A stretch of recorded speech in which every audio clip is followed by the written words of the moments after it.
الحمد للہ رب العالمین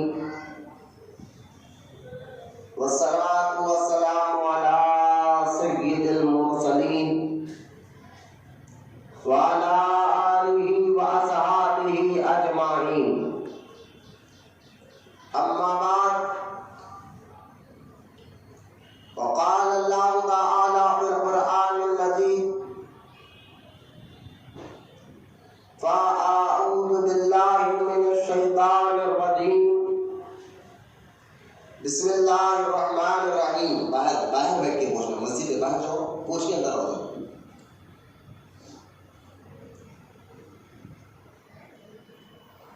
قل بفضل اللہ وبرحمتہ فبذلک فلیفرحوا آمنت باللہ صدق اللہ العلی العظیم. وقال اللہ تعالی فی شأن حبیبہ الکریم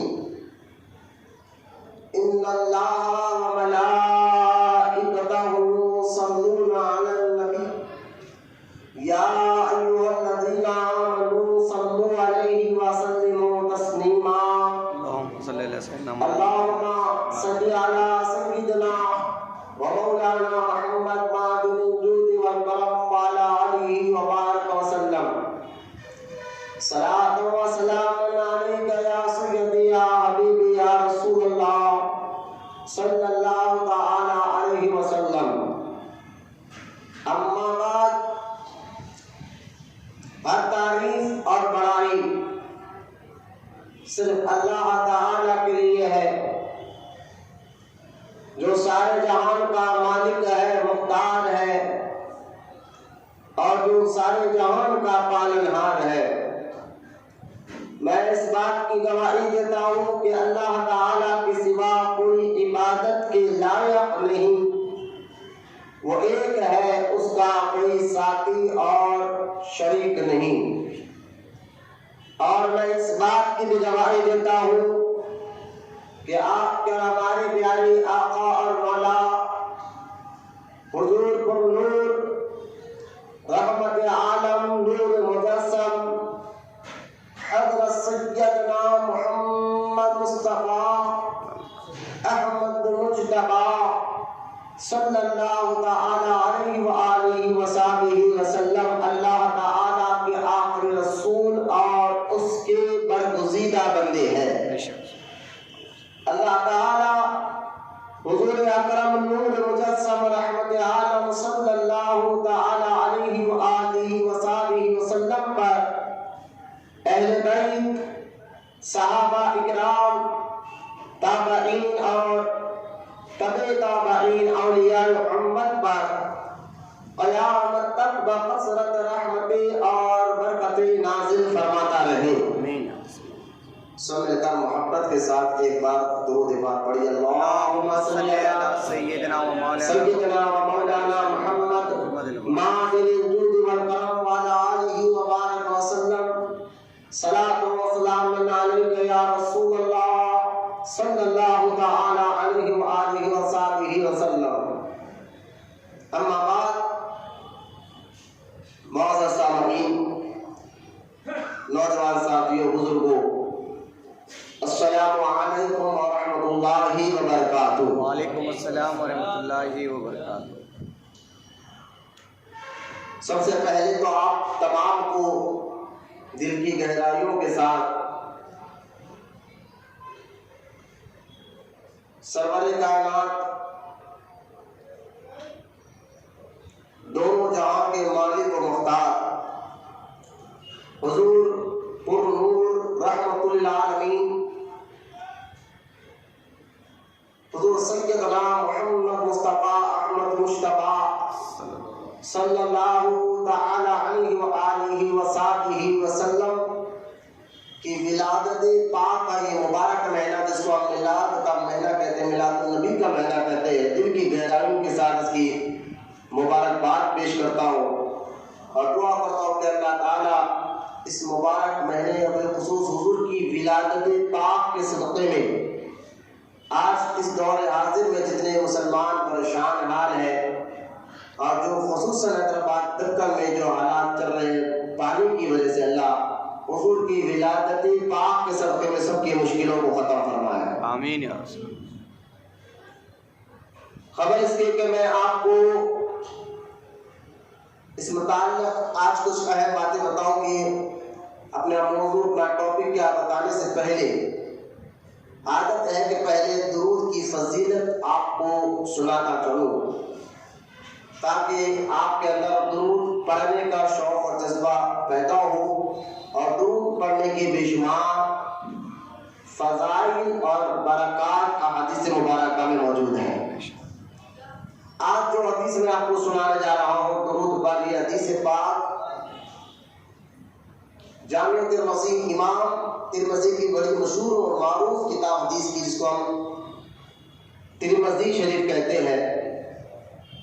اس حدیث مبارک اس کتاب میں باب فضائل نبی صلی اللہ علیہ وسلم پر یہ حدیث مبارکہ موجود ہے. وہ حدیث پاک یہ ہے کہ حضور صلی اللہ علیہ وسلم ارشاد فرماتے ہیں کہ میں اس پتھر کو آج بھی پہچانتا ہوں جو مجھے اعلان نبوت سے پہلے بعثت سے پہلے بھی مجھ کو دیکھ کر وہ السلام والسلام علیکہ یا رسول اللہ کہا کرتا تھا. سبحان اللہ سبحان اللہ. ایسے بے شمار حدیث مبارکہ ہے کہ جہاں حضور صلی اللہ تعالی علیہ وسلم کو دیکھ کر پتھر بھی سلام کرتے تھے جھاڑ بھی سلام کرتے تھے اور یہاں تک کہ جانور بھی حضور کو سلام کرنے کے لیے حضور کی بارگاہ میں آیا کرتے ہیں. سبحان اللہ. درود و سلام کیونکہ ایک ایسا وظیفہ ہے جسے اللہ تعالیٰ خود قرآن میں حکم عطا فرما رہا ہے تمام مسلمانوں کو ایمان والو میرے محبوب پر کثرت سے درود و سلام پڑھا کرو. یہ بھی قرآن کی آیت ہی ہے.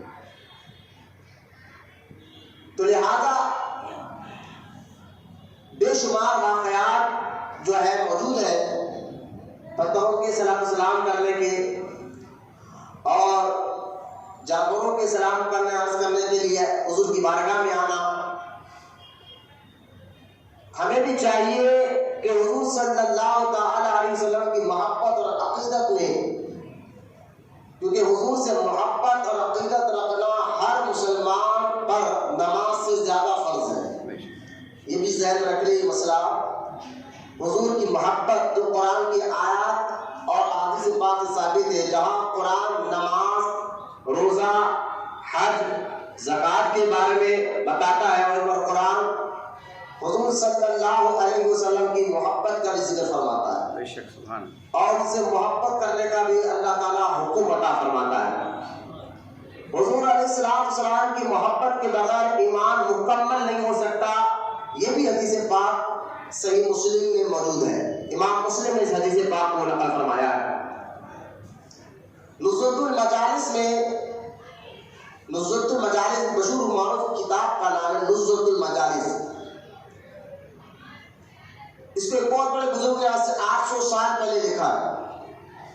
وہ بزرگ کا نام عبد الرحمن شافعی صفوری رحمۃ اللہ تعالی علیہ. تو انہوں نے اس کتاب کی دوسری جلد میں فرماتے ہیں کہ جو شخص حضور علیہ السلام پر محبت اور عقیدت کے ساتھ درود پڑھتا ہے تو اس کے درود کو حضور خود اپنے کان سے سماعت فرماتے ہیں. تو لہٰذا جب بھی درود پاک پڑھو تو دل میں کیفیت ہونا چاہیے اور محبت اور عقیدت کے ساتھ حضور کی بارگاہ میں درود پڑھنا چاہیے. کیونکہ میں نے آپ کو پہلے بھی کہا جہاں درود پڑھنے سے اللہ اور اس کے رسول راضی بھی ہوتے ہیں وہیں پر درود پڑھنے سے ہمارے گناہ بھی معاف ہوتے ہیں اور اللہ تعالیٰ میں نیکیاں بھی عطا فرماتا ہے اور ہمارے درجات کو بھی بلند کرتا ہے. یہاں تک کہ احادیث مبارکہ میں موجود ہے کہ درود پڑھنے والوں کو اللہ تعالیٰ مصیبتوں اور مشکلوں کو بھی دور فرما دیتا ہے. سبحان اللہ. بے شمار واقعات احادیث مبارکہ میں اور ہمارے بزرگان دین کے بھی واقعات اس میں موجود ہے کہ درود پڑھنے سے اللہ مشکلوں کو بھی دور فرماتا ہے. تو آئیے اس تمام باتیں درود کی فضیلت کو سننے کے بعد پھر سے ایک بار حضور اکرم نور مجسم رحمت عالم صلی اللہ علیہ وسلم کی بارگاہ میں محبت اور عقیدت کے ساتھ درود پاک کا نذرانہ پیش کریں. پڑھی اللہم صلی علی سیدنا و سیدنا مولانا محمد ماجد الجود والکرم وعلی آلہ وبارک وسلم صلاۃ و سلام علیک یا رسول اللہ صلی اللہ تعالی علیہ وآلہ وصحبہ وسلم. معزز سامعین کرام، آج جو آیت میں نے پڑھی ہے جس میں اللہ تعالیٰ ارشاد فرما رہا ہے، سورہ یونس کی یہ آیت ہے جو 11ویں پارے میں، جس میں اللہ تعالیٰ ارشاد فرما رہا ہے اللہ کا فضل اور رحمت ملنے پر تم بہت خوشیاں مناؤ. تو اللہ کا فضل اور رحمت ملنے پر خوشیاں منانا یہ اللہ کا حکم ہے. جب یہ قرآن کی آیت ہے جس میں اللہ تعالیٰ واضح طور پر کھلے طور پر کہہ رہا ہے اللہ کے فضل اور رحمت ملنے پر خوشیاں مناؤ، تو ہر مسلمان کے لیے جاننا ضروری ہو گیا کہ اللہ کا فضل کیا ہے اور اس کی رحمت کیا ہے، کیونکہ اس کے ملنے پر خوشیاں منانے کا حکم اللہ تعالیٰ ہمیں عطا فرما رہا ہے. تو آئیے اللہ کا فضل کیا ہے اور اس کی رحمت کیا ہے یہ جاننے سے پہلے ایک اور بات میں آپ کو بتا دوں کہ الحمدللہ ہم مسلمان ہیں، اور ہم مسلمانوں کو اللہ تعالیٰ نے حضور کے ذریعے جو قانون عطا فرمایا ہے، جو طریقہ عطا فرمایا ہے، آج تک بھی اور قیامت تک بھی کوئی مذہب اور کوئی دستور اس طرح کا کوئی بنا نہیں سکتا جو اللہ تعالیٰ نے حضور کے ذریعے ہمارے لیے بنایا. کیونکہ ہم مسلمان ہیں، جب اسلام قبول کر چکے ہیں الحمدللہ، تو ہر اسلام ہمیں صرف نماز، روزہ، حج، زکوٰۃ کے بارے میں نہیں کہتا، اس کے علاوہ بھی اسلام ہر زندگی کے ہر شعبے میں ہماری رہنمائی کرتا ہے اور ہمیں بتاتا ہے. یعنی اگر ہماری انسان غم آتے ہیں، خوشی بھی آتی ہے، غم بھی آتا ہے، تو قرآن بتاتا ہے کہ غم آئے تو مسلمان کو کیا کرنا چاہیے، اور خوشی آئے اس کی زندگی میں تو کیا کرنا چاہیے. کیونکہ اور مذہب ہے غم آئے تو بھی خدا کو بھول جاتے ہیں اور خوشی بھی آئے تو بھی بھول جاتے ہیں. لیکن ہم مسلمانوں کو اللہ تعالیٰ نے حضور کے ذریعے جو قانون عطا فرمایا ہے کہ غم میں کیا کرنا ہے اور خوشی میں کیا کرنا ہے، یہ بھی اللہ نے قرآن میں واضح طور پر بتا دیا. آپ کہیں گے مولانا مصیبت آ جائے، پریشانی آ جائے، کوئی غم آئے تو کیا کرنا چاہیے؟ تو قرآن میں اللہ تعالیٰ نے ارشاد فرمایا ان اللہ مع الصابرین. یہ آیت جو ہے غم اور مصیبت کے وقت صبر کرنے کا ہمیں درس دے رہی ہے. اللہ کھلے طور پر ارشاد فرما رہا ہے کہ مصیبت کے وقت اور غم کے وقت صبر کرنا یہ ایمان والے مسلمان کے لیے ضروری ہے. اور آگے اللہ تعالیٰ قرآن ایک اور جگہ ارشاد فرماتا ہے جو غم اور مصیبت کے وقت صبر کرتا ہے تو اللہ تعالیٰ اس کو بے انتہا اجر عطا فرماتا ہے. یعنی نماز پڑھو گے تو کیا اجر ملے گا، اس کا انعام کیا ملے گا، یہ اللہ نے قرآن میں بتا دیا. روزہ رکھو گے تو اس کا انعام کیا ہے بتا دیا. اللہ کی راہ میں زکات دو گے اس کا بھی انعام کیا ہے بتا دیا گیا. حج کرو گے اللہ نے اگر دولت عطا فرمائے تو حج کرنے کا کیا انعام ہے اللہ نے وہ بھی بتا دیا. لیکن جو صبر کرتا ہے تکلیف میں، مصیبت میں، اللہ کی رضا پر راضی ہوتا ہے، ایسے لوگوں کے لیے اللہ نے فرمایا کہ سنو میں تمہیں اتنا اجر دوں گا جس کا تم حساب ہی نہیں لگا سکتے. اس لیے آپ بزرگان دین کی تعریف کو آپ پڑھ لیجئے، سن لیجئے، پڑھے بھی اور سنے بھی کہ اللہ والے جو ہے نا ہر حال میں اللہ کی رضا پر راضی رہا کرتے تھے. آج ہمارا حال یہ تھوڑی سی مصیبت پر ہم شکایت کی لمبی فہرست لے کر ٹھہر جاتے ہیں اور کہتے ہیں یا اللہ میں تو نماز بھی پڑھتا ہوں، میں تو روزہ ہوں، میں کسی کو دھوکہ بھی نہیں دیتا ہوں، میں کسی کو تکلیف بھی نہیں دیتا ہوں، لیکن آج مجھ کو یہ مصیبت کیوں آ گئی، پریشانی کیوں آ گئی؟ فلاں آدمی کو دیکھے وہ شراب پیتا ہے، جوا کھیلتا ہے، جھوٹ بولتا ہے، لوگوں کے جو پیسے ہڑپ کر لیتا ہے، لیکن اس کو تو دولت میں دولت نواز رہا ہے اور ہم اچھے کام کر کر بھی پریشان ہیں۔ یہ ساری باتیں شیطانی وسوسہ ہے جو تمہارے ایمان اور عقیدے کو خراب کرنا چاہتا ہے۔ ایک بات یاد رکھیں، مسلمان ہو، میں مسلمان ہوں، الحمدللہ مسلمان ہے، اللہ کا شکر ہے کہ اللہ نے مسلمان پیدا فرمایا، کیونکہ ہم مسلمان اپنی من چاہی زندگی نہیں گزار سکتے۔ وہ اور مذہب ہے جو آزادی چاہتے ہیں، جو کہتے ہیں کہ بھائی اپنے جو دین ہے وہ کرو، لیکن ایک مسلمان کے لیے قرآن میں حدیث مبارکہ میں آیا ہے کہ مسلمان مومن کے لیے دنیا قید خانہ ہوتا ہے، مومن کے لیے دنیا قید خانہ ہوتا ہے۔ مجھے بتائیے، اگر کیا پیاری مثال دے کر حضور نے ہمیں سمجھایا ہے، ایک قیدی کو قید خانے میں ڈال دیا جائے تو مجھے بتائیے اپنی مرضی سے سو نہیں سکتا، اپنی مرضی سے اٹھ نہیں سکتا، اپنی مرضی سے جو چاہے کھا نہیں سکتا، جو حکومت جو اس کو کھانے کو دے گی وہی کھائے گا، جو ٹائم پہ سلانے کو پائے گی وہی ٹائم پہ سوئے گا، جو ٹائم پر اٹھنے کو کہے گی وہی ٹائم پر اٹھے گا، کیونکہ وہ آزاد نہیں ہے، قیدی ہے۔ تو لہٰذا سرکار فرماتے ہیں دنیا مومنوں کے لیے، مسلمانوں کے لیے ایک قید خانہ ہے، وہ دنیا میں رہ کر من چاہے زندگی نہیں گزار سکتا۔ اگر وہ مسلمان ہے، اللہ کو ایک مانتا ہے اور قیامت کے دن پر ایمان لاتا ہے، حساب اور کتاب پر اس کو یقین ہے، تو اس کو ایک بات یقین کرنا ہوگا کہ دنیا میں من چاہی زندگی گزار نہیں سکتا، اس کو رب چاہی زندگی گزارنا پڑے گا۔ سبحان اللہ، سبحان اللہ۔ اسی لیے سرکار فرمایا دنیا مومن کے لیے قید خانہ ہے اور کافروں کے لیے جنت ہے۔ جس کے پاس ایمان نہیں ہے اس کے لیے تو جنت ہی دنیا، وہ جنت کی طرح ایسے آرام کرے گا۔ لیکن آپ مسلمان ہے تو مصیبت کے وقت جو ہے آپ کو آئے گی، تکلیف ہوگی، امتحان ہوگا۔ مصیبت آتی کیوں ہے اس کی دو وجہ میں آپ کو بتاتا ہوں۔ پریشانی، ایک بندے کو مصیبت پریشانی کیوں آتی ہے؟ ایک تو وجہ یہ ہے جب کسی کے گناہ زیادہ ہو جاتے ہیں اور وہ مسلمان، تو اللہ تعالیٰ اس کو مصیبت میں مبتلا کرتا ہے تاکہ وہ توبہ کر لے اپنے گناہوں سے۔ اور ایک نیک آدمی ہے، گناہ نہیں کرتا لیکن مصیبت آ رہی ہے، پریشانی آ رہی ہے، تو اللہ تعالیٰ اس کے رتبے کو بلند کرنے کے لیے اس کو مصیبت ڈالتا۔ اور آج جو حالات ہے، جو یقیناً ہمارے حیدرآباد تک میں جو معاملہ ہو رہا ہے سیلاب کی وجہ سے اور بارش کی وجہ سے جتنے لوگ پریشان ہوئے ہیں، سب ہم جانتے ہیں۔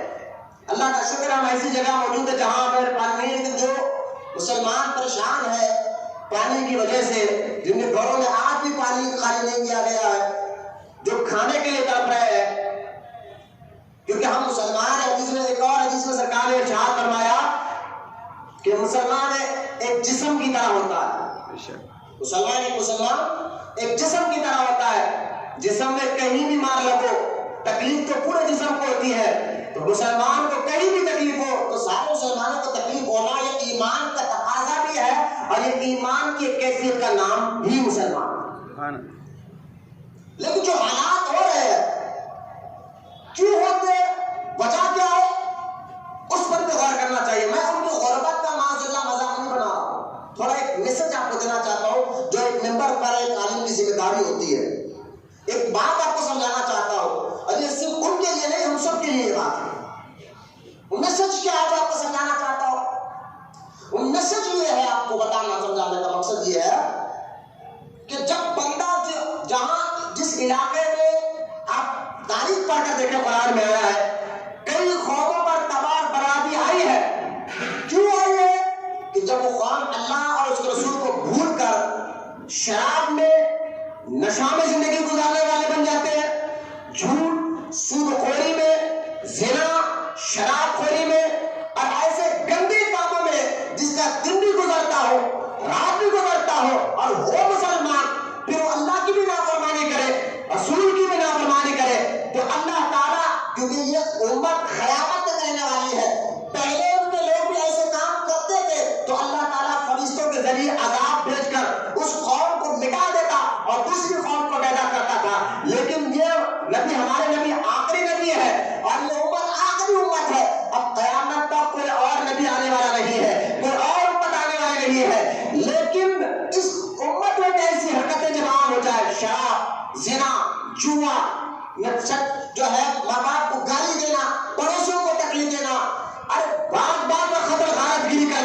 پھر ایسی حرکتیں جب کسی معاشرے میں زیادہ ہو جاتی ہے تو کیونکہ یہ قیامت تک رہنا ہے، اس کو مٹایا نہیں جائے گا، لیکن اللہ تعالیٰ تنبیہ ضرور کرے گا ایک ذریعے سے، جیسا کہ ہم کسی کو وارننگ دیتے ہیں کہ سمجھ جاؤ آئندہ کام ایسا نہیں کرنا، تو یہ اللہ تعالیٰ کی جانب سے سارے مسلمانوں کو ایک وارننگ ہے کہ سمجھ جاؤ کہ آئندہ ایسا کام مت کرو جس کام سے اللہ اس کا رسول ناراض ہوتے ہو۔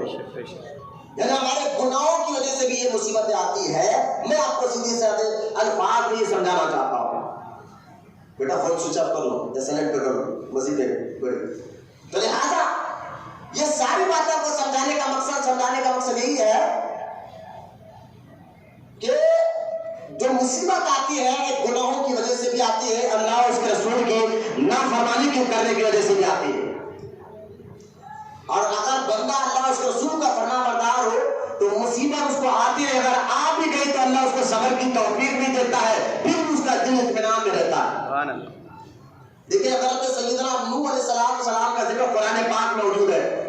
جب ان کی قوم نے نوح علیہ السلام کی بات نہیں مانی، ان کی بے ادبی کی اور نافرمانی کی اور کسی بات کو انکار کرنے لگے، تو اللہ تعالیٰ نے سیدنا نوح علیہ السلام کی قوم پر بارش والا عذاب، آج بارش کی تباہی ہوئی نا، بارش والا عذاب نوح علیہ السلام کی قوم پر بھیجا، اور کیسا بھیجا کہ 40 دن تک، روایت میں آتا ہے 40 دن تک 24 گھنٹے بارش ہوتی رہی، 40 دن تک۔ یہ 2 دن کی بارش ہے، 1 دن کی بارش، 12 گھنٹے کی بارش کا ہمارا یہ حال ہے۔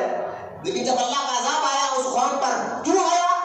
یہی کام ان کے اندر عام ہو گئے تھے، شراب کا، نبیوں کا مذاق اڑانا، علماء کا مذاق اڑانا، جاہل سے جاہل ہے، دیکھو پڑھنا لکھنا نہیں آتا لیکن مسجد کے امام کا مذاق ضرور بنایا، علماء پر، بڑے بڑے علماء پر، مفتیوں پر وہ جو ہے نا مسکرے کرنے کی باتیں کرے گا، یہ کیا کر دیا مولانا، یہ کیا بول رہے ہیں، پھر اس کو علی کا بالا نہیں بول بھیجنے معلوم ہے، نہ اس کو طہارت کے مسئلے معلوم ہے، نہ وضو کے اس کو مسئلے پکے معلوم ہے، لیکن میلاد پر وہ بولنے لگتا ہے، وہ چھپوں پر بولنے لگتا ہے، حضور کی فضیلت پر بولنے لگتا ہے، تعجب کی بات ہے۔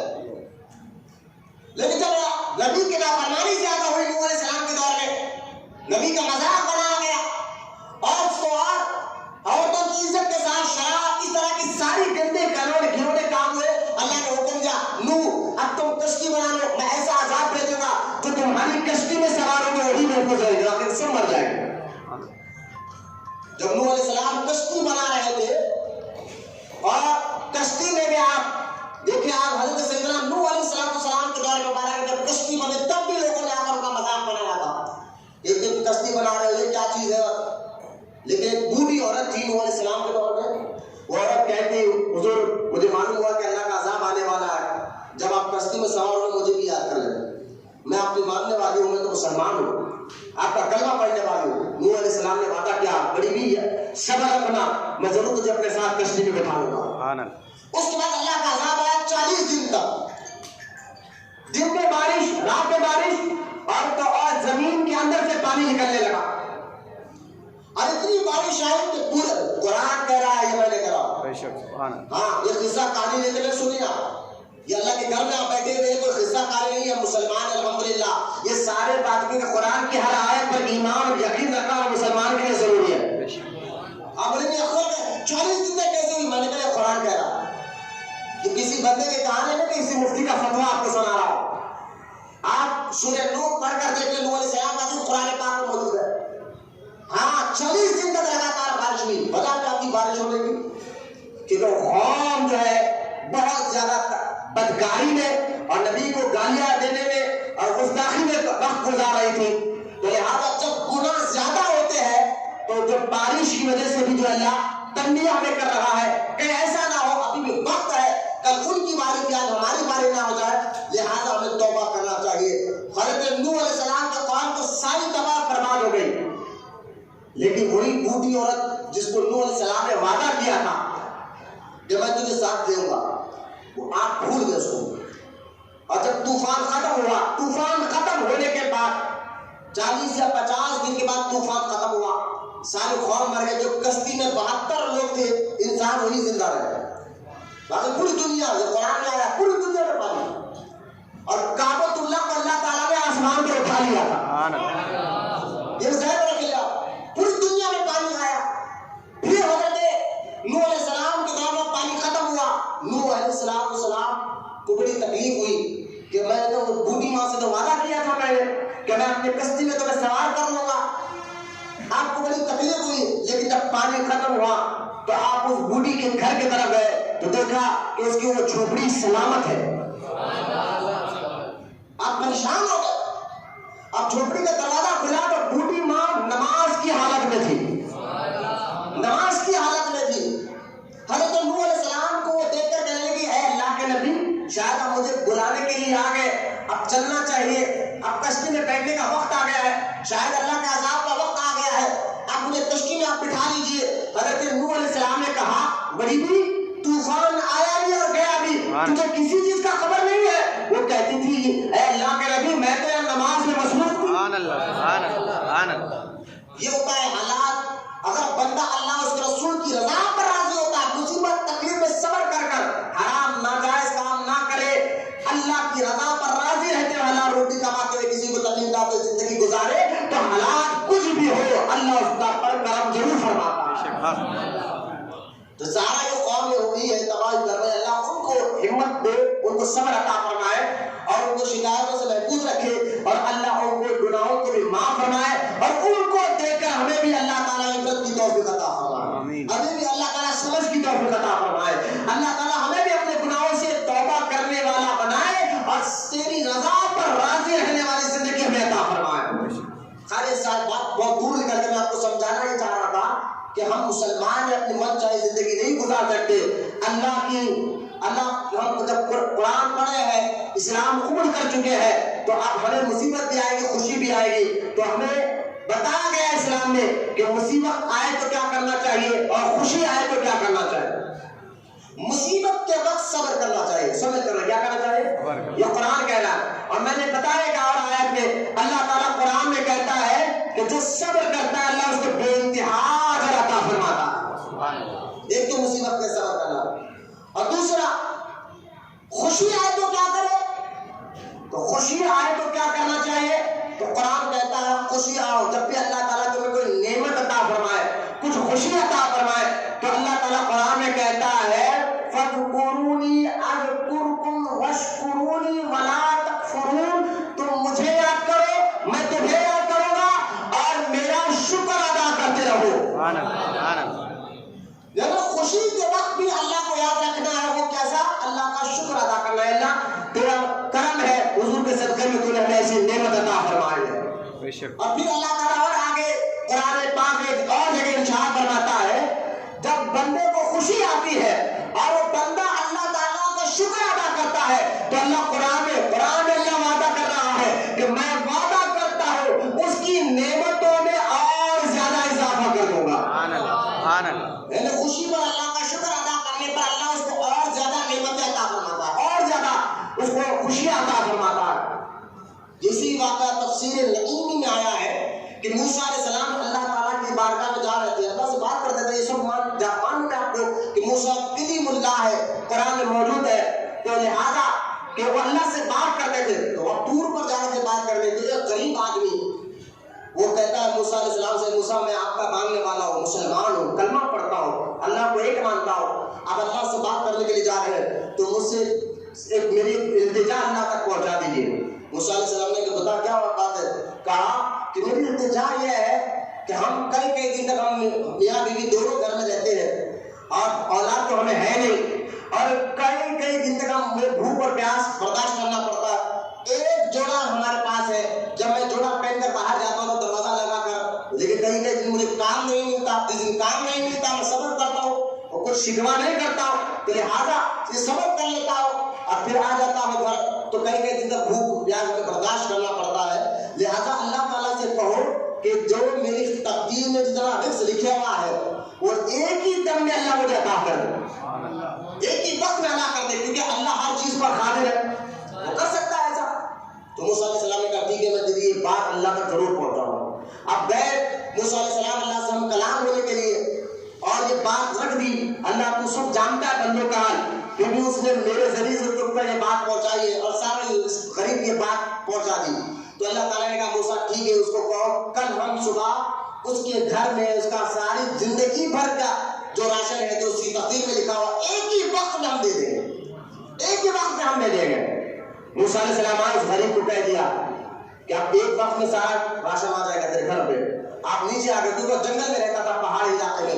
وہ آپ واپس بستی میں آ گئے، شہر میں آ گئے.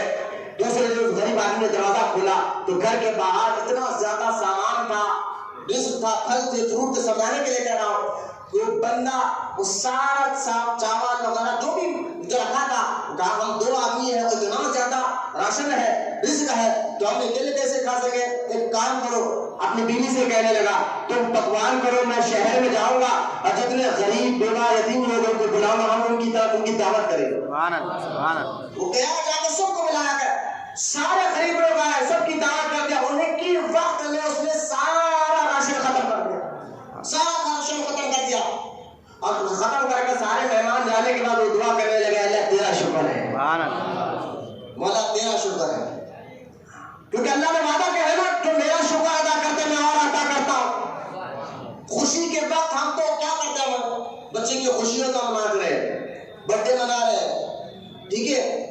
اب برتھ ڈے منانے میں جو غیر شرعی حرکات ہے، شراب کی محفل ہو، پھر ناچنا اور بچوں کے ساتھ ناچنا کودنا ہو، شادی بیاہ کا مسئلہ ہو، باجا ہو، شراب ہو، جوا ہو، یہ خوشی کے موقع ہمارے اندر آتے تھے. ہم ایسے سے جو خوشیاں مناتے ہیں، لیکن جو خوشی کے موقع پر بھی اللہ کو یاد رکھے اور اس کا شکر ادا کرے، پھر اللہ کا وعدہ کیسے پورا ہوتا ہے اس واقعے سے آپ کو اندازہ ہوگا.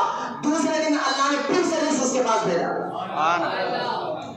اور معاملہ یہ ہوا کہ روز اس کے گھر دعوت ہونے لگی. وہ کھلا دیتا، اللہ کا شکر ادا کرتا، روز اس کے فرشتے کے ذریعے اللہ اس کے گھر پر رزق بھیجتا.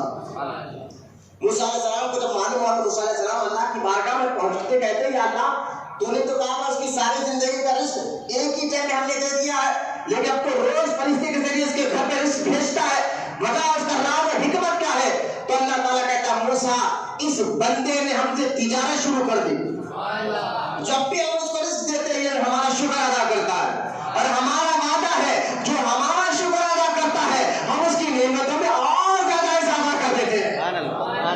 لہٰذا یہ ہمارے شکرانے کے طور پر غریب بندوں کو یاد رکھتا ہے، غریبوں کو کھلاتا ہے، شکر کرتا ہے کہ وہاں غریبوں کی مدد کرتا ہے. تو ہم اس کو اس کی ادا اتنی پسند آ گئی، ہم روز اس کا جو ہے اس کے جو ہے خوشی میں اضافہ کرتے رہتے ہیں. پتا کیا چلا، ہم مسلمان الحمدللہ جب بھی کوئی خوشی کے موقع ہماری زندگی میں آئے، ایسے موقع پر بھی اللہ کو یاد کرنا اور اس کا شکر ادا کرنا ہر مسلمان کے لیے ضروری ہوتا ہے. سبحان اللہ. بے شک. اب اور ایک بات ہے کہ 2 چیزیں، غم کے وقت صبر کرو، خوشی کے وقت اللہ کا شکر ادا کرو. اب آگے آ جائے، خوشی جو ہے نا، خوشی کب یہ ہوتی ہے، کسی ایک گھر میں کبھی خوشی آتی ہے، یعنی وہ خوشی آنے سے صرف گھر والوں کو خوشی محسوس ہوتی ہے. کبھی خوشی ایسی ہوتی ہے جس کے آنے سے ایک ہی آدمی خوش ہوتا ہے. کبھی خوشی ایسی ہوتی ہے جس کے آنے سے سارا محلہ خوش ہوتا ہے. کبھی خوشی ایسی ہوتی ہے جس کے آنے سے پورا شہر خوشی مناتا ہے. کبھی خوشی ایسی ہوتی ہے جس کے آنے سے پورا ملک خوشی مناتا ہے. ایک بندہ بیمار تھا برسوں سے، اللہ نے حضور کے صدقے میں شفا دے دی، اور اس کو کتنی خوشی ہوتی. ایک دم ایک شخص کو اولاد نہیں تھی، اللہ نے حضور کے صدقے میں اولاد عطا فرما دی. کئی برسوں کے بعد ماں باپ بھی خوش، رشتے دار بھی خوش، خاندان والے بھی خوش. تو ایک خوشی ایسی جو خود بندہ خوش ہو. اچھا، یہ خوشی جو ہے اس کی عمر بھی خوشی کی عمر بھی کچھ لمبے کے لیے ہوتی ہے. کوئی 1 گھنٹے کے لیے خوشی مناتا ہے، کوئی 1 دن کے لیے خوشی مناتا ہے، کوئی 2 دن کی خوشی مناتا ہے. اور کسی ایک آدمی کے لیے کبھی خوشی آتی ہے، کبھی خوشی جو ہے اسے محلے کو خوش کرتی ہے، کبھی خوشی سارے ملک کو، جیسے 15 اگست کی ہم خوشی مناتے ہیں، دیش کی آزادی کو خوشی سارا ملک مناتا. لیکن آپ سن کر حیران ہو گئے، اسی زمین کے اوپر اور اسی آسمان کے نیچے ایک ایسی خوشی آئی تھی، اس کے آنے پر زمین میں خوشیاں منا رہی تھی، آسمان میں خوشیاں منا رہے تھے، چاند میں خوشیاں منا رہا تھا، تارے بھی خوشیاں منا رہے تھے، سورج بھی خوشیاں منا رہے تھے، اے زمین پر رہنے والی ساری مخلوق خوشیاں منا رہے تھے.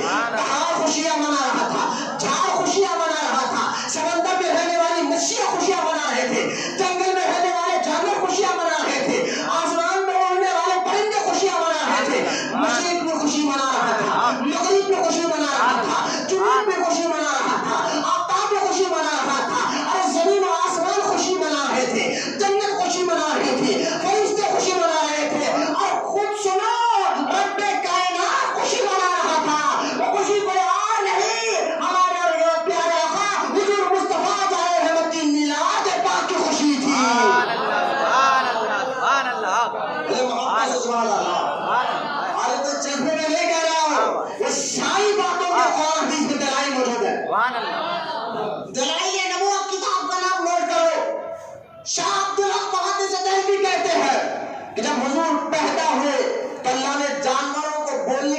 تفریق دی، شیر اور بدر آپس میں کہتے تھے مبارک ہو رحمت العالمین آ گئے ہیں۔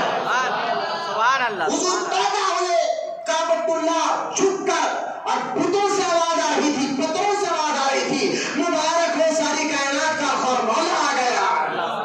جب حضور پیدا ہوئے تھے ارے تارے زمین پر آ گئے۔ سیدہ شفا کہتی ہے جب حضور پیدا ہوئے میں بی بی آمینہ کے گھر میں موجود تھی، میں نے اپنی آنکھوں سے دیکھا کہ آسمان سے تارے اتنے غریب آ گئے تھے، ہاتھ اٹھا کر اگر چاہے تو ہم تاروں پہ لگا سکتے تھے، لہٰذا تارے خوشیاں منا رہے تھے۔ ہم نے کہا تارے نیچے آئے کیوں؟ تعالیٰ حضرت امام احمد رضا خان آج حضرت رضوان کہتے ہیں صبح طیبہ میں ہوئی، بجتا ہے بارہ نور کا اور صدقہ لینے نور کا آیا ہے تارا نور کا۔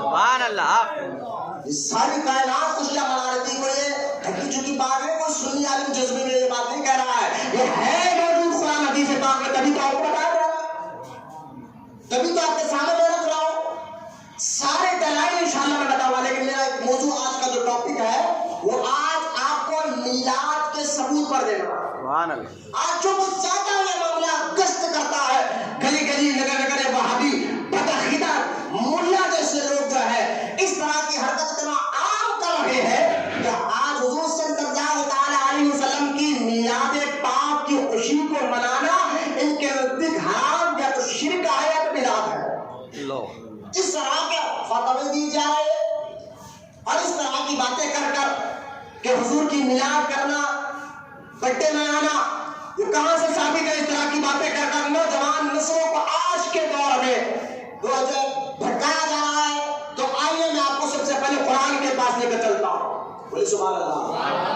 قرآن کے پاس لے کر چلتا ہوں۔ قرآن کی آیت سورہ یونس کی میں نے آیت پڑھی ہے، وہ آیت پہ آپ پہلے سن لیجیے۔ قرآن کی آیت جس میں اللہ تعالیٰ ارشاد فرماتا ہے سورہ یونس اور آیت نمبر 58 50 کے 58 آیت سن لیجیے آپ۔ اللہ تعالیٰ ارشاد فرماتا ہے قل بفضل اللہ وبرحمتہ فبذلک فلیفرحوا۔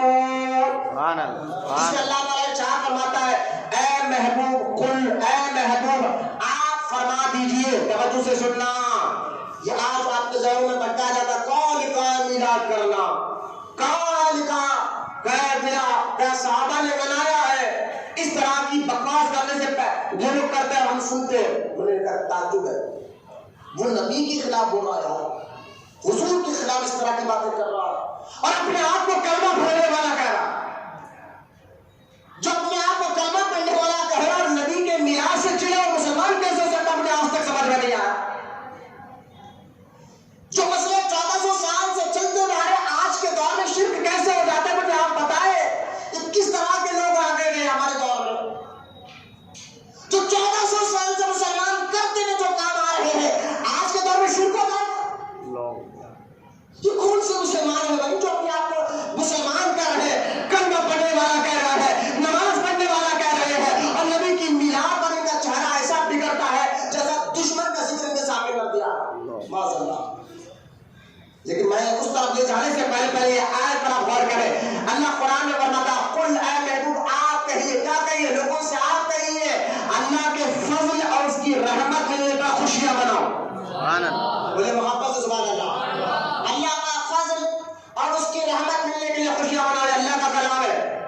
اور بعض کوئی کہتے ہیں اللہ کا فضل اور رحمت بولے تو مصیبت میں جب بندہ خوش ہو جاتا ہے اس کی مصیبت دور ہو جاتی ہے، یہ اللہ کا فضل ہوتا ہے، رحمت ہوتی ہے۔ میں نے کہا نا یہ جو تم آیت کا معنی لوگوں کو سمجھا رہے ہو یہ تم اپنی طرف سے گاڑ کر بتا رہے ہو۔ اللہ کا فضل بولے تو مصیبت جب ہٹ گئی اللہ کا اس پر فضل ہو گیا، رحمت اس پر ہو گئی، خوشیاں مناؤ۔ میں نے کہا نہیں، یہ قرآن ہے، قرآن بندہ کرے اللہ کا کلام ہے۔ بے شک، سبحان اللہ، ارے معمولی سے اگر تم کو انجینئر بننا ہے، ایڈوکیٹ کرنا ہے، ڈاکٹر بننا ہے تو تمہیں کالج میں ایڈمیشن لینا پڑتا ہے۔ ایک ٹیچر دنیاوی کتاب سمجھنے کے لیے ایک ٹیچر کا سہارا لینا پڑتا ہے، بغیر ٹیچر کے دنیاوی کتاب سمجھ نہیں سکتے، پڑھ نہیں سکتے، اس کے سامنے ادب سے بیٹھنا پڑتا ہے اور اس لیسنس کو اس انگلش آپ اچھے پڑھے ہیں، انگلش کا معنی آپ سمجھ سکتے ہیں، لیکن پھر بھی آپ ٹیچر سے کہتے ہیں کہ ماسٹر صاحب بتائیے اس انگلش میں اس کا معنی اور مطلب کیا ہے،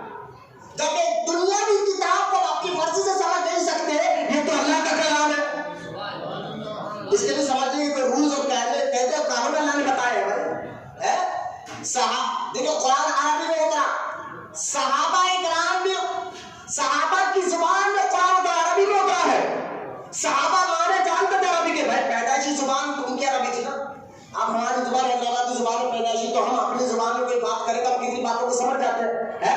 یہ تو قرآن عربی میں اترا، عرب کی پیدائشی زبان خود عربی ہے، لیکن اس کے باوجود بھی حضرت عمر بن خطاب جیسے صحابی، حضرت فاروق اعظم رضی اللہ تعالیٰ عنہ جیسے صحابی، کون عمر بن خطاب جن کے بارے میں احادیث پاک میں آتا ہے عمر کو دیکھ کر شیطان راستہ بدل لیتا ہے. کون حضرت عمر جن کے بارے میں حضور فرماتے ہیں اگر میرے پاس کوئی نبی آنا ہوتا تو اللہ عمر کو نبی بنا کر بھیجتا. ایسی مزاج عمر فاروق اعظم کی ہے. کون حضرت عمر رضی اللہ تعالیٰ عنہ جن کے بارے میں حضور کہتے ہیں آسمان میں جتنے تارے اتنے نیکیاں عمر کے ہیں. سبحان اللہ سبحان اللہ. حضرت عمر رضی اللہ تعالیٰ عنہ فرماتے ہیں میں جب وہ قرآن اترا نا تو قرآن سمجھنے کے لیے توجہ کرنا، تو آج کل ہر کوئی خیرہ لٹو خیرہ آ کر بیٹھ جاتا اور قرآن لے کر میں قرآن بتاتا ہوں آپ کو، کہیں پر بھی میلاد کرنا ثابت ہو رہی ہے. آپ تھوڑے شام ہو جاتے ہیں. ایک صاحب دہلی میں ایسے ہی کام کرے، بولے آؤ میں قرآن بتاتا ہوں، لوگ آ کر بیٹھے، بولا آؤ میں بتاتا ہوں قرآن بتاتا ہوں، قرآن کا معنی سمجھاتا ہوں. اور سمجھا پہلا حصول آ گیا الحمدللہ رب العالمین. بولے صاحب بولے اس کا معنی جان دو. لوگوں نے کہا حضرت آپ بتائیے. کہا تمام تعریفیں اللہ کے لیے، تمام تعریفیں اللہ کے لیے. اب مولوی صاحب بولے کہ وہ جب تمام تعریفیں اللہ کے لیے تو نبی کی تعریف کیوں کرتے ہو؟ تمام تعریفیں اللہ کے لیے ہے تو غوث پاک کی تعریف کیوں کر رہے تم لوگ؟ تمام تعریف اللہ کے لیے تو غریب نواز کی تعریف کیوں کر رہے تم لوگ؟ تمام تعریف اللہ کے لیے تو نظام الدین اولیاء کی تعریف کیوں کرتے تم لوگ؟ یہ سب حرام ہے، شرک ہے. لوگ حرام ہو گئے. قرآن کی آیت تو صحیح پڑھا، معنی غلط کر رہا ہے. اور یہ دور آج کے دور میں نہیں تھے، حضرت علی کے دور میں بھی ایسے لوگ تھے جو آیت تو پڑھتے صحیح تھے، معنی غلط دیتے تھے. حضرت علی کے سامنے آ کر فتویٰ لگاتے تھے علی تم مشرک ہو گئے ہو. معاذ اللہ، ایمان کی کسوٹی کے نام علی ہے. بے شک سبحان اللہ. سرکار فرماتے ہیں اگر ایمان کس کے دل میں ہے یا نہیں ہے یہ جاننا ہے تو یہ دیکھ لو کہ علی کی محبت اس کے دل میں ہے یا نہیں ہے. جس کے دل میں مولا علی کی محبت ہے اس کے دل میں ایمان ہے. وہ مولا علی کو ایک ملا آ کر کہتا تھا علی تم نے شرک کر لیا. مولا علی کہتے تو کیا بات، کیا بولا؟ بولے نہیں، یہ آپ نے جو حاکم بنایا ہے حضرت موسیٰ اشعری کو، حاکم تو اللہ ہے، یہ تم نے حاکم بنا کے شرک کر لیا. حضرت علی مسکرا کر کہتے تھے کہ بیوقوف قرآن کی آیت تو صحیح پڑھ رہا ہے، معنی غلط کر رہا ہے. سبحان اللہ سبحان تو اللہ. قرآن میں آج تک کسی نے گڑبڑ نہیں کی ہے، کہا کرنا معنی اور مطلب سمجھانے میں لوگوں نے گڑبڑ کی ہے جو آج تک چلتے ہوئے آ رہا ہے 1300 سال سے. تو یہ وہابی بدعقیدہ ان لوگ قرآن کی آیت تو صحیح پڑھتے ہیں آپ کے سامنے، اس کے اندر کوئی تبدیلی نہیں، اس کے اندر کوئی تبدیل کر نہیں سکتا.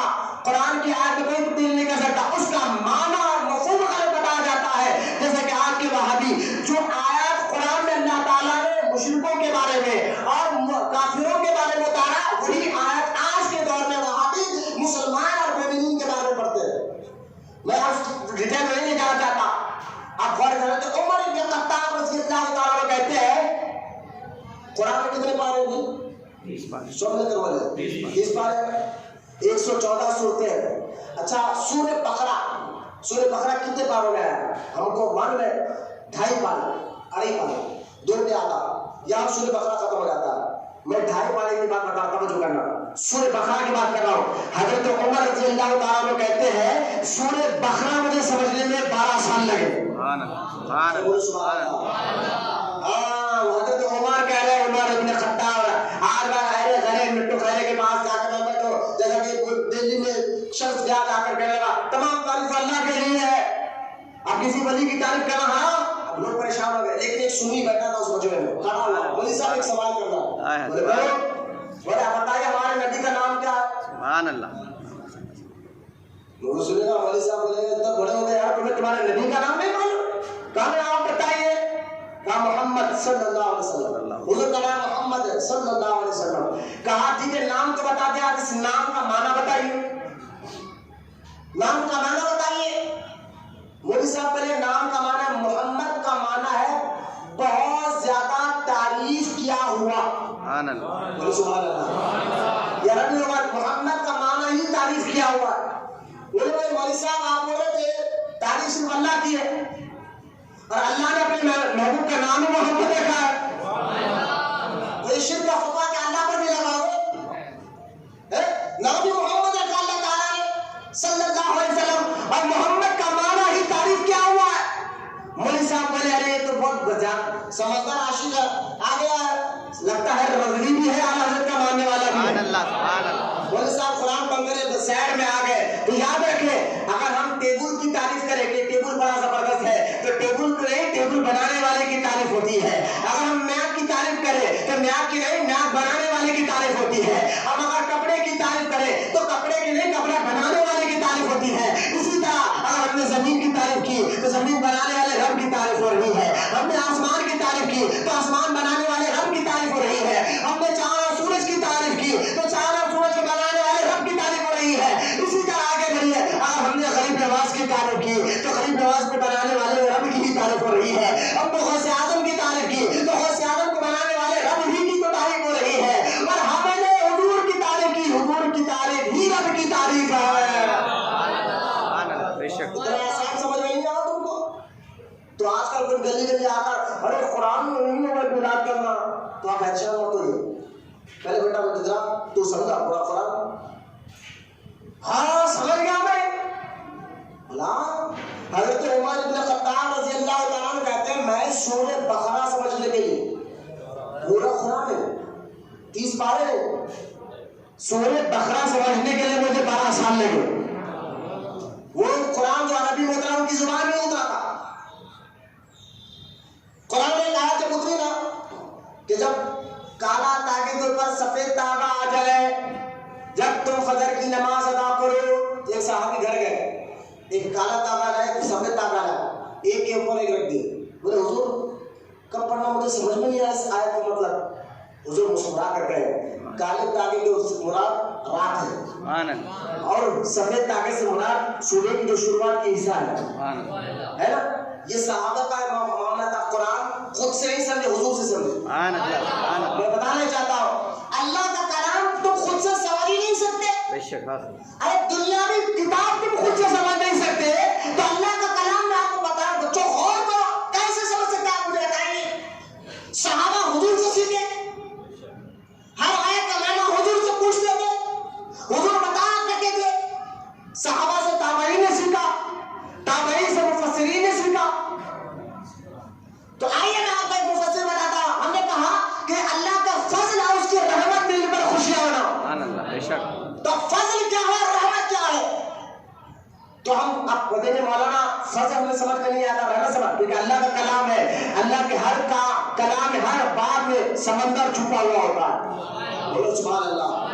ہر بات میں سمندر چھپا ہوا ہے. ہمارے باتوں میں کوئی عقل مند آدمی آپ سے بات کرے تو یار بات اور ٹکٹ میں بات کرتا ہے ایسی بات کرتا کہ 100 سنان کی طرح ہار کی. اس کی باتوں میں بہت وزن ہوتا ہے. عقل مند آدمی بات کرے تو اس کو سمجھنے کے لیے ہمیں بہت ٹائم لگ جاتا ہے. یہ تو اللہ کا کلام ہے تو اس کے سمجھنے کے رولز بنائے گئے دنیا میں. بولو سبحان اللہ. اور جو اس کو سمجھاتے ہیں قرآن کی آیت کو اس کو مفسر کہتے ہیں. کیا کہتے ہیں؟ بولا مفسر. تفسیر کہتے ہیں تفسیر. آج میں آپ کو یہ قرآن کی آیت میں نے پڑھی سورہ یونس اللہ کا فضل اور اس کی رحمت ملنے پر کیا بناؤ شامل کرو. کیا بنانا ہے؟ اللہ کا فضل اور رحمت ملنے پر خوشیاں منانا. یہ بات ہے نا. اب آؤ تفسیر میں جانا پڑے گا مفسر سے پوچھنا پڑے گا آپ بتائیے اس آیت میں جو اللہ کہہ رہا ہے فضل اور رحمت ملنے پر خوشیاں مناؤ اس کا معنی اور مطلب کیا ہے. تفسیر کا تفسیر ہے. اب میرے پاس ہے یہ تفسیر جلالین. سبحان اللہ. اور یہ تفسیر جلالین تفسیر کا پہلے ایک معنی بتا دیتا ہوں. تفسیر کہتے ہیں قرآن کے معنی کو کھول کر بتانا. اور یہ 1400 سال سے صحابہ کا طریقے سے دور سے چلتے آ رہا ہے تفسیر کا. ہاں یہ آج کل نہیں ہر دور میں علماء نے اپنے دور میں تفسیر لکھی ہے قرآن کی. قرآن کا معنی اور مطلب لکھا ہے. اور یہ جو تفسیر ہے یہ 800 سال پہلے لکھی جیسے تفسیر ہے. اس کو تفسیر جلالین کہتے ہیں. اور یاد رکھیں مسلمانوں دنیا کا سب سے بڑا مدرسہ جہاں آج لوگ پڑھتے ہیں وہ مصر میں ہے جن کو جامعہ ازہری کہتے ہیں. جامعہ ازہری کہتے ہیں. اس مدرسے کی جو